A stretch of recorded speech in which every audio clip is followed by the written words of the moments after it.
اے چارہ گرے شوق کوئی ایسی دوا دے جو دل سے ہر ایک غیر کی چاہت کو بھلا دے۔ رحیم الحمدللہ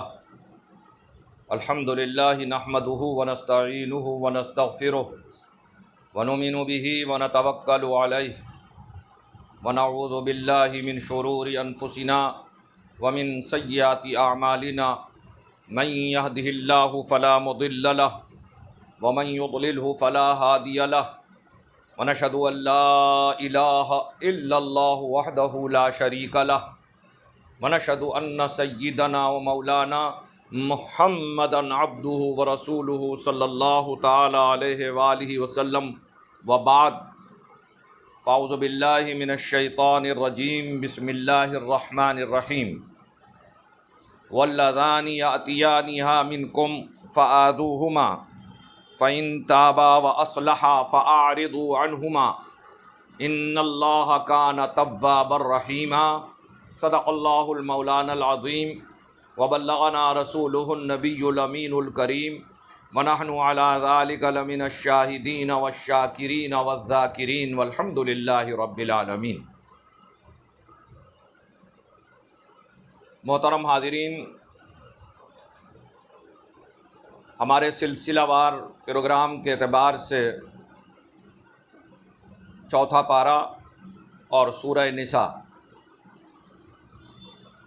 اور سورہ نساء کی آج میں نے آیت نمبر 16 تلاوت کی ہے۔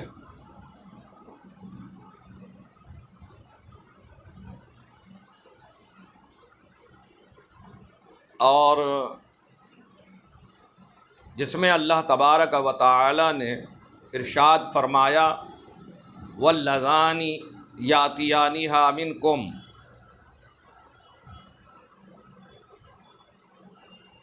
وہ دو مرد اور عورت، یعنی ایک مرد ایک عورت، جو کوئی برا عمل لے کر آئیں تم میں سے، منکم، تو فآذوہما،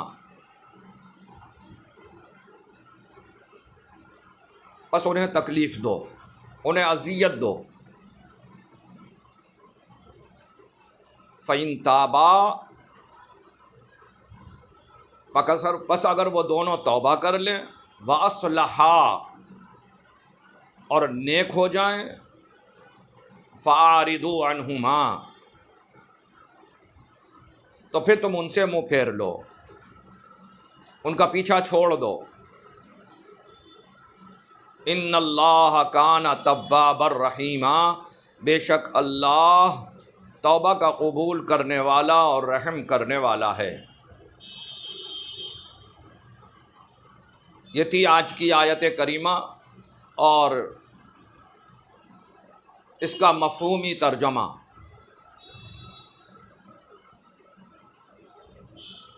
پچھلی آیت میں فاحشہ عورت کا ذکر کیا گیا تھا، واللاتی یاتین الفاحشہ، اور تو وہاں فاحشہ سے مراد اور وہ برا فعل جو ذکر کیا گیا تھا وہ شادی شدہ عورت کے لیے تھا، اور یہاں جو ذکر کیا گیا وہ کنواری کے لیے ذکر کیا گیا ہے۔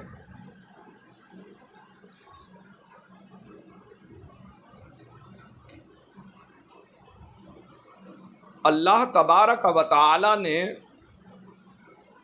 اور ہمارے مذہب اسلام نے خواتین کو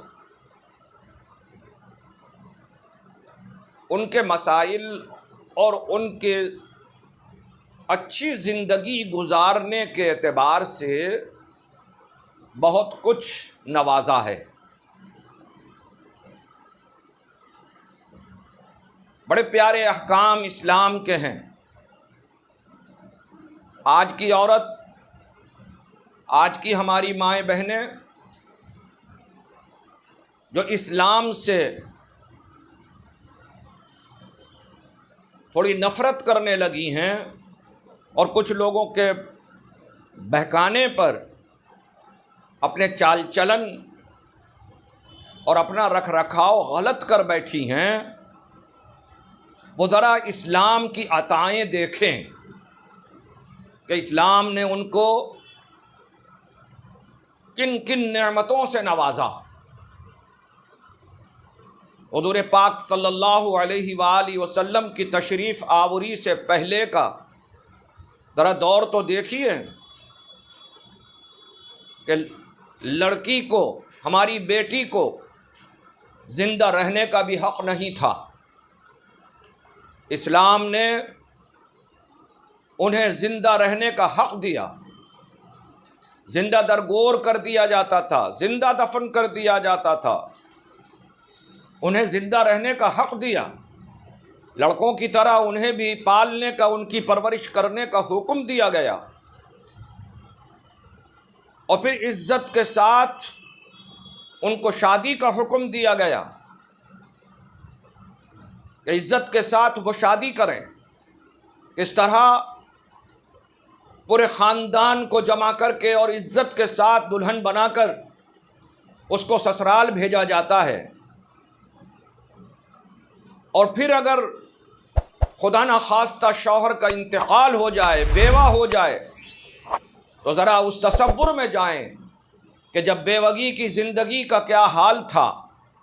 کہیں شوہر کے ساتھ ستی کر دیا جاتا، زندہ جلا دیا جاتا، کہیں ابھاگن اور منحوس سمجھا جاتا، اور کسی مذہب میں کچھ سمجھا جاتا، کسی مذہب میں کچھ سمجھا جاتا۔ یہ صرف ایک مذہب اسلام نے سب سے پہلے آواز اٹھائی، اور کسی ابھاگن کو، کسی بیوہ کو دوبارہ سے نکاح کر کے اور اسے واپس عزت دینے کا اسلام نے ہی حکم نافذ فرمایا۔ اور اسلام کے پیغمبر جناب محمد رسول اللہ صلی اللہ تعالی علیہ وآلہ وسلم نے اپنی زندگی میں یہ عمل شروع فرمایا۔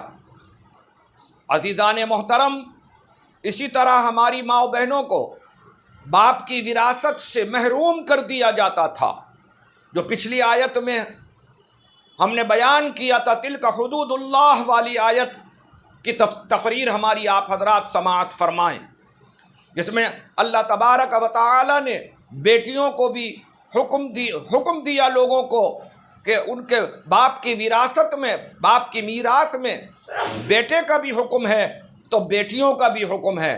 بیٹیوں کو محروم نہ کیا جائے، بیٹیوں کو بھی ان کے باپ کی وراثت سے حصہ دیا جائے۔ تو اس طرح اسلام نے سب سے پہلے بیٹی کو بھی باپ کے پیسے کے اندر، باپ کی میراث کے اندر حصہ دینے کا حکم فرمایا۔ تو میرے دوستو، کس طرح اسلام اپنے چاہنے والی بیٹیوں کو اور اپنے ماننے والوں کو کس طرح حقوق ادا کر رہا ہے۔ تو یہ اسلام کی شان ہے کہ جس نے خواتین کو عزت بخشی اور زنا وغیرہ سے محفوظ رکھنے کے لیے زنا کی سزائیں بیان کی، ایک شوہر کے ساتھ زندگی گزارنے کا حق ادا کیا، اور انہیں تلقین کی کہ اس طرح ایک شوہر کے ساتھ اگر زندگی گزارو گی تو اس میں پورے خاندان میں اور دنیا میں اور سوسائٹی میں اور ماحول میں اور معاشرے میں تمہاری عزت ہوگی۔ اس کے خلاف اگر تم جاؤ گی تو پورا خاندان بھی بدنام ہوگا، تم بھی بدنام ہوگی، تمہاری عزت بھی خراب ہوگی، پورے خاندان کی عزت خراب ہوگی، ماں باپ کی عزت خراب ہوگی، پیار کرنے والے بھائی منہ دکھانے کے لائق نہیں رہیں گے، محبت سے پالنے والا باپ لوگوں کے سامنے کس منہ سے جائے گا۔ لہذا اگر کوئی ایک بیٹی اپنے آپ کو کسی غلط راستے پر لے جاتی ہے، پورے گھر کے ماحول کو قیامت میں جھونک کر چلی جاتی ہے، غموں میں نڈھال کر کے چلی جاتی ہے۔ خواتین کے لیے پردے کو لازم فرمایا کہ وہ پردے میں اور ڈھیلے ڈھالے کپڑوں میں رہا کریں، تاکہ اپنے جسم کو لوگوں کے سامنے نہ دکھایا کریں کہ وہ باہر سڑک پر پڑا ہوا لوہا نہیں ہے کہ لوہا سڑک پر ایسے ہی آزاد ڈال دیا جاتا ہے۔ اے میری بہن، اے میری بیٹی، تو سڑک پر پڑے ہوئے آزاد لوہے کی طرح نہیں ہے، بلکہ تجھے تو ہیرا بنایا ہے۔ تو خاندان کی عزت ہے، خاندان کے لیے ہیرا ہے، اور ہیرے کو کباٹ میں رکھا جاتا ہے، تجوری میں رکھا جاتا ہے، عزت کے ساتھ تجھے حفاظت کے ساتھ رکھا جاتا ہے کہ اگر ہیرے کو ایک خروچ لگ جائے، ہیرے کو اگر ایک خراش آ جائے تو ہیرا خراب ہو جاتا ہے، کسی کام کا نہیں رہتا۔ تو بڑی قیمتی چیز ہے، بیکار چیز نہیں ہے۔ اپنے اندر سے اس بات کو نکال دے، میرا کوئی مقام نہیں ہے، نہیں، تمہارا بہت مقام ہے، پوری سوسائٹی میں مقام ہے، تو پورے خاندان میں تمہاری عزت ہے۔ میرے دوستو، ماں کی بھی کوئی عزت نہیں تھی، لیکن اسلام نے سب سے پہلے عزت عطا فرمائی۔ لوگ ماؤں کو مارا کرتے تھے، بیٹے کے سامنے ماں کا کوئی مقام اور مرتبہ نہیں تھا، کہ سب سے پہلے میرے نبی نے ماں کے لیے ارشاد فرمایا، الجنت تحت اقدام امہات، جنت تمہاری ماؤں کے قدموں کے نیچے ہے۔ سب سے پہلے ماں کے قدموں کے نیچے جنت کا حکم میرے مصطفیٰ جان رحمت صلی اللہ علیہ وآلہ وسلم نے بیان فرمایا۔ تو عزیزان محترم، یہ عزت، یہ مقام، جنت کا مقام عطا کیا ماں کے قدموں کو۔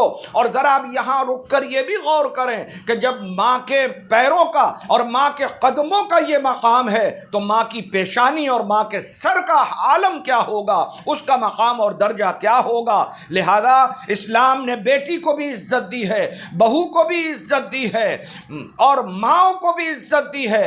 عورت جس مقام پہ بھی ہے اس کو اسلام نے عزت دی ہے، لیکن پھر بھی اگر وہ اپنے کسی غلط ارادے سے غلطی پر آ جائیں تو جس کو کہا واللذان یاتیانہا منکم، کہ ان سے کسی مرد یا کسی عورت سے کوئی غلط کام ہو جائے تو اسلام کہتا ہے فعذوہما، انہیں تکلیف دو، انہیں جسمانی تکلیف دو، انہیں سزا دو، گھر میں مارو پیٹو، ان کے ساتھ تھوڑی زیادتی کرو تاکہ دوبارہ وہ غلط قدم نہ اٹھانے پائیں، اور اپنے مقام کو جو میں نے ابھی بیان کیا وہ اپنے مقام کو سمجھ سکیں، اپنی عزت کو سمجھ سکیں، اپنی حقیقت کو سمجھ سکیں کہ اللہ تعالیٰ نے ہمیں کس لیے پیدا کیا ہے اور ہم کیا کر رہے ہیں، ہمیں کیسا ہونا چاہیے اور ہم کس راستے جا رہے ہیں۔ تو کہا فآذوہما، انہیں اذیت دو، جسمانی اذیت بھی دو اور انہیں قولی اذیت بھی دو، انہیں برا بھلا بولو،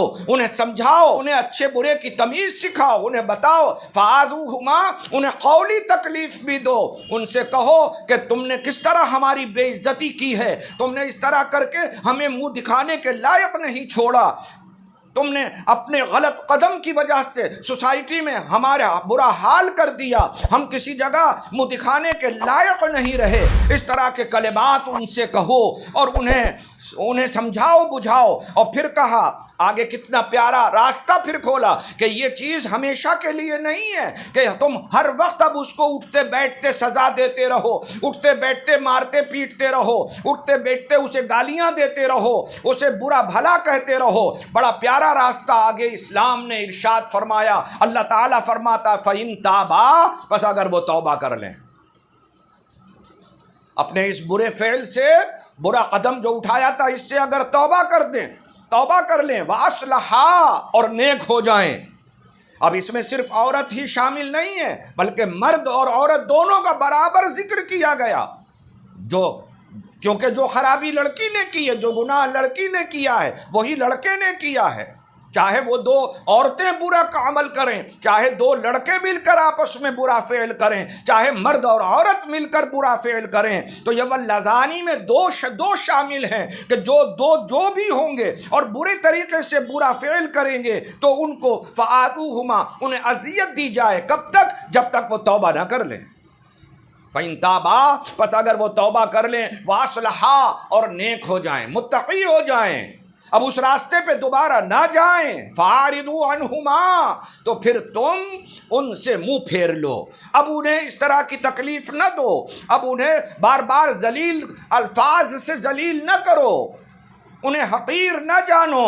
فَأَعْرِضُوا عَنْهُمَا، تم بھی انہیں چھوڑ دو، اب ان کے پیچھے نہ پڑو اور پھر ہم بھی انہیں معاف کر دیں گے۔ ان اللہ کان تواب الرحیمہ، بے شک اللہ توبہ کا قبول کرنے والا اور رحم کرنے والا ہے۔ تو اے گھر والو، جب ہمارے کچھ بچوں سے اگر حرکت ہو گئی ہے، غلط کام ہو گیا ہے، تم بھی انہیں معاف کر دو، ہم بھی معاف کر دیں گے، ہم بھی معاف کر دیں گے، تم بھی معاف کر دو۔ کتنا پیارا جملہ کہا اللہ نے کہ تم بھی معاف کر دو، فَأَعْرِضُوا عَنْهُمَا، تم بھی انہیں معاف کر دو، ہم بھی انہیں معاف کر دیں گے۔ ہم توبہ کا قبول کرنے والے اور رحم کرنے والے ہیں۔ میں توبہ کا قبول کرنے والا اور رحم کرنے والا ہوں۔ میرے دوستو، یہ جو توبہ کا یہاں پر آ کر ذکر کیا، یہ اوپر کی دو آیتیں جو اور آئی ہیں، یہ ان میں بھی شامل ہے کہ جہاں میں نے حق کے بارے میں بات کی تھی، میری تلک حدود اللہ والی تقریر بھی سماعت فرما لیں۔ آیت نمبر 13-14 اور آیت نمبر 15 بھی میری وہ تقریریں بھی اگر آپ سنیں گے تو ان میں جو احکام نازل فرمائے اور اس میں بھی جو سزائیں بیان کی ہیں، ان کے لیے بھی یہی ہے کہ اگر کسی نے حق بانٹنے میں حق تلفی کی ہے، یا حق لینے میں حق تلفی کی ہے، یا حق دینے میں حق تلفی کی ہے، تو جب پہلے توبہ کرو۔ یہ توبہ سب کے لیے ہے، حق والوں کے لیے بھی ہے کہ وہ توبہ کریں اگر حق تلفی ہو گئی ہے۔ اللہ کی حق تلفی کرنا، حقوق اللہ کی حق تلفی کرنا، اللہ سے توبہ کرنا ہے، اللہ سے معافی مانگنا ہے۔ اور بندوں کی حق تلفی کرنا تو جس کی حق تلفی کی ہے، جس کا مال مارا گیا ہے، جس کو کم پہنچا ہے اور جس نے زیادہ لے لیا ہے، وہ کم والے کو جس کو کم دیا اس سے معافی مانگے۔ اور معافی مانگنے سے یہ نہیں کہ حق ختم ہو جائے گا، بلکہ معافی مانگنے کے ساتھ ساتھ جتنا کم دیا گیا ہے وہ اسے ادا کیا جائے، وہ اسے ادا کیا جائے۔ اسلام کسی کا ایک پیسہ بھی کسی کے اوپر رہنے دینے کے حق میں، فیور میں نہیں ہے۔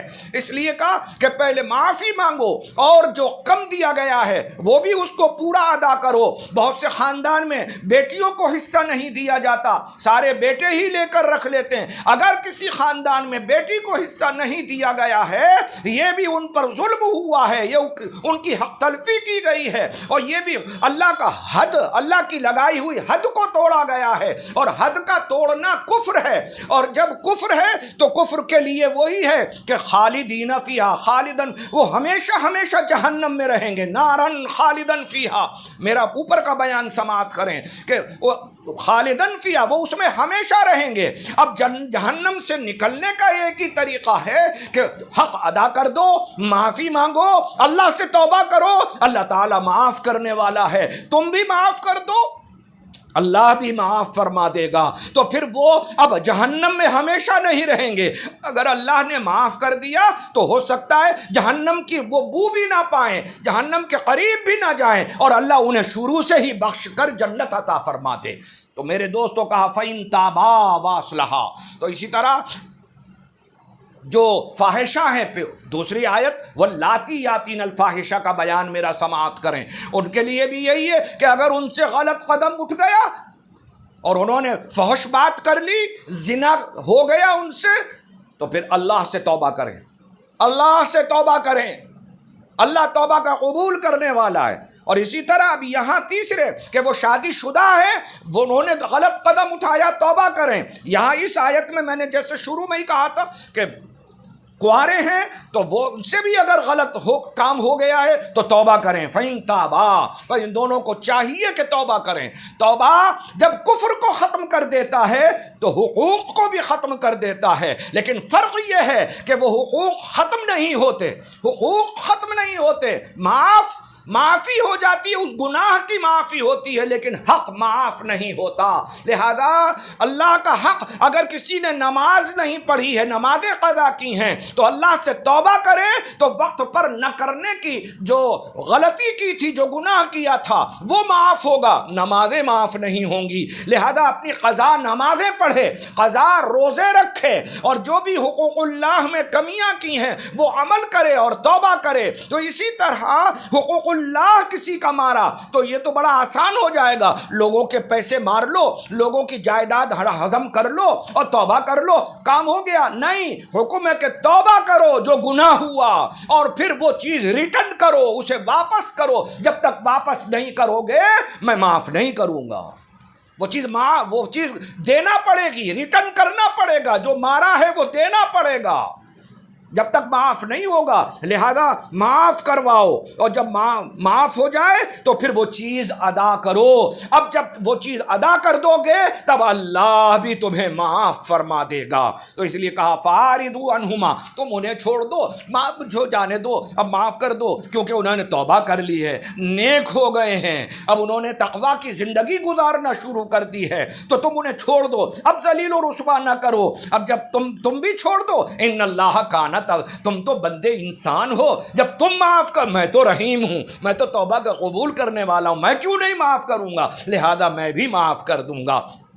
عزیزان محترم، گناہ تو سب سے ہوتے ہیں، لیکن گناہ کا یہ معنی نہیں ہے کہ تم اللہ سے بھاگے رہو۔ کہاں تک اللہ سے بھاگو گے؟ اللہ تبارک و تعالیٰ سے نہیں بھاگ سکتے، لہذا اللہ کی بارگاہ میں رجوع کرو، اللہ سے معافی مانگو، اور جس طرح کا گناہ جو بھی بیان کیے گئے ہیں اگر ہوئے ہیں تو لوگوں سے بھی، بندوں سے جس کا حق ہے ان سے بھی معافی مانگو اور اللہ سے توبہ کرو۔ اللہ تبارک و تعالی یقیناً ہماری توبہ کو قبول فرمائے گا، اور وہ توبہ کا قبول کرنے والا، اور اتنا توبہ کا قبول کرنے والا اور توبہ کو پسند کرنے والا ہے کہ اس نے اپنی ایک صفت، تواب کی صفت، تواب کی صفت اس نے اپنی بھی رکھی ہے، اور یہی نام توبہ کرنے والے کو بھی دیا ہے۔